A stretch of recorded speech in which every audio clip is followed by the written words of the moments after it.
Hello and welcome to Mathspedia, a math learning hub, and I'm Meena, your math guide.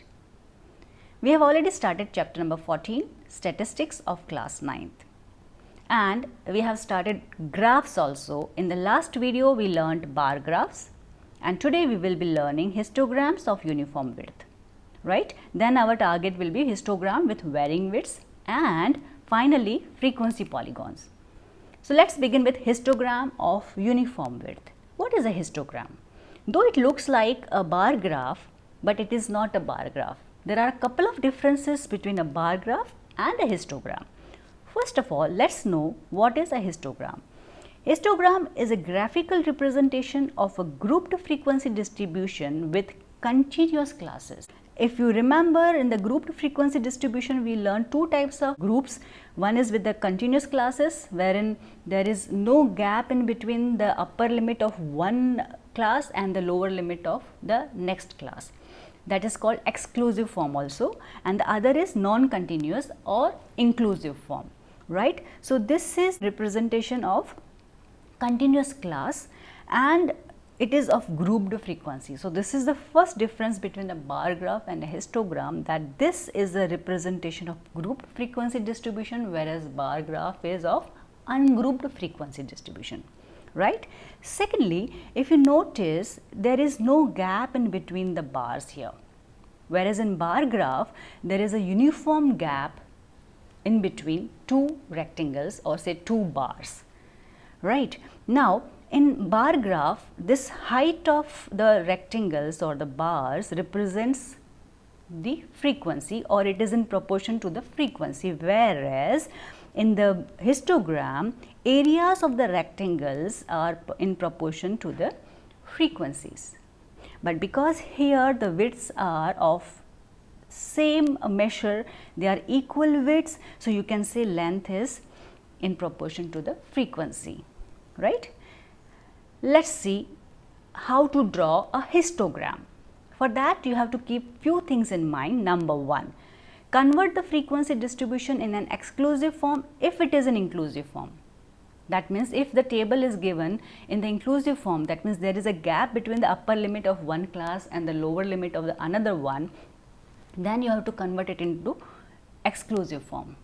That means continuous one, right? And then after, you have to take a suitable scale on the x-axis. X-axis, what will be there? Class intervals. And you have to take the suitable scale for the frequencies on the y-axis. And then after, you have to construct the rectangles with class intervals as bases and corresponding frequencies as heights. Clear? Let's see. Now, here are two types of histograms with the uniform widths. Number one, wherein you are given the distribution, frequency distribution in exclusive form. Second type, when you do not have the frequency distribution in exclusive form. So in that case, you have to convert it into exclusive and then you have to draw histogram, right? So here first example is when you are given it in exclusive form. See, 10 to 20, 20 to 30, 30 to 40. So there is no gap in between the two limits of the classes, like first class upper limit, and if you see the lower limit of the second class, there is no gap. It is continuous. Where it stops, it starts from the same number, right? So this we do not have to convert into anything. It is already given in the exclusive form. I directly have to draw a histogram, right? So you have to represent this in the histogram, and these are the frequencies, that means number of students, and these are the marks. Let's see. To save time, as I told you in the previous video also, I have already drawn the graphs, but I had shown you how to draw a bar graph. To follow that, you can see my previous video of bar graphs. I have given the link in the description box, right? So here I have already drawn. As you know, you have to name the graph first. The name is marks obtained by students. You have to label both the axes. So first y-axis is number of students, that means frequency. This always will be on y-axis, and on x-axis will be the class intervals. Class intervals are nothing but marks. I have taken the scale as x-axis, 1 unit is equals to 10 marks. Frequency first. you have to see the highest frequency and the lowest. Here the highest is 16 and the lowest is 2. So accordingly you have to select the scale for the y-axis. So to accommodate both highest and the lowest frequency. So I have taken 1 unit is equals to 1 student, that means 1 to 16 I have written here. And as you can see in the 10 to 20 group class, there are 7 students. Similarly in 20 to 30, that means 11 students have obtained marks from 20 to 30 and 16 are from the group 50 to 60, whereas only 2 students have secured marks from 70 to 80. So this is what is the histogram, right? Shall we see the next question? Here second category, as I told you, when the distribution is in inclusive form. So what you will do is, when the frequency distribution is in inclusive form, then you have to first convert it into exclusive form and then you have to draw a histogram. And this graph is all about the literate females in the age group of 10 to 57 years in a village. And the intervals are given to me like this: 10 to 17, 18 to 25, 26 to 33 and so on. These are the ages, but as you can see there is a gap in between the upper limit of first class and the lower limit of the second class. So this is called inclusive form or non-continuous. So I have to make it continuous or say exclusive form, right? So, and these are the females who are in these age groups who are literate, and the total number of females are 3000. You know how to convert the inclusive into exclusive form. You have to subtract 0.5 from the lower limit, every lower limit of all the classes, and you have to add 0.5 to the upper limit of each class, right? So if I subtract 0.5 from 10, I get 9.5, and if I add 0.5 to 17, I get 17.5. So similarly, this will be 17.5 and this will be 25.5, so on, 25.5, 33.5 and so on. Then last group is 49.5 to 57.5, right? So first I have converted it into exclusive form, and now the next step is drawing a histogram. First of all, the title of the histogram is Literate Females of a Village. The labeling of the x and y axis are, for y axis, as you know, it is frequency, so it is number of females, and here the age groups in years on the x axis. Scale is taken as 1 unit is equals to 8 years. Because I am not showing the previous numbers here, I am starting from 9.5, whatever the first class is given to me. If I had shown, it would have been 1.5 to 9.5 class. So I am not showing that class here, so that is why I had to show this kink here, the broken line, right? And the y-axis is taken as 1 unit is equals to 100 females, because if you notice, the lowest frequency is 140 and the highest is 980. So to accommodate both the frequencies, I have taken the scale like this: 1 unit 100 females, and from 9.5 to 17.5 age group there are 300 females, whereas from 17.5 to 25.5 there are 980 and so on. This is how you will draw histogram. As I told you in the previous video also, you can color it, you can draw some lines, or you can leave it as it is. The only thing is the graph should be correctly drawn, right? Now we will take exercise 14.3. In that, already first 3 questions we have done, they are about bar graphs. Today we will be doing 2 more questions, question number 4 and 5, they are about histograms. So question 4 says the length of 40 leaves of a plant are measured correct to 1 millimeter and the obtained data is represented in the following table. You are given the table, here is length in millimeter, they are classes, number of leaves, that means frequency, like this. If you total this, you will get 40. Right? Now the classes, if you notice, they are 118 to 126, 127 to 135, they are not continuous, they are inclusive form. So you have to convert it into exclusive form first and then you will draw a histogram. So first question says draw a histogram to represent the given data. But hint is given to you, first make the class intervals continuous, that means exclusive form. Then there are 2 more questions, we will answer them. First, let's draw a histogram for this question, for this data. Now, before drawing a histogram, I need to make one more table that will give me the frequency distribution in exclusive form.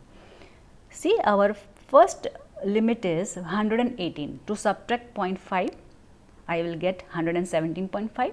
To add 1.5 to this limit, upper limit, I will get 126.5. Similarly, this will be 126.5, this will be 135.5 and so on. So, 117.5 to 126.5 first class, 126.5 to 135.5 next class and so on. And here is the histogram for this data. The name of the histogram is length of leaves of a plant, and this labeling of the x and y axis is length of leaves in mm, and here frequency is nothing but number of leaves. X axis 1 unit is equals to 9 mm. I have to draw a kink here. I am not showing the previous data here, previous classes here, so I have drawn a kink, a broken line. On y axis 1 unit is equals to 1 leaf, because highest is 12 and lowest is 2. So, from 1 to 12 I have shown the frequency on the y axis. As you can see, from 117.5 to 126.5 mm there are 3 leaves. Similarly, the highest bar, the highest rectangle is this. It is between 144.5 to 153.5. There are 12 leaves of this length, right? Now, let us answer the remaining 2 questions. First, is there any other suitable graphical representation for the same data? Can you represent this same data in other form of graph, not histogram? Yes, we cannot draw bar graph with this because bar graph is of ungrouped data, but the answer is frequency polygon. So, for answer for this question is frequency polygon. That we will learn in next to next video, right?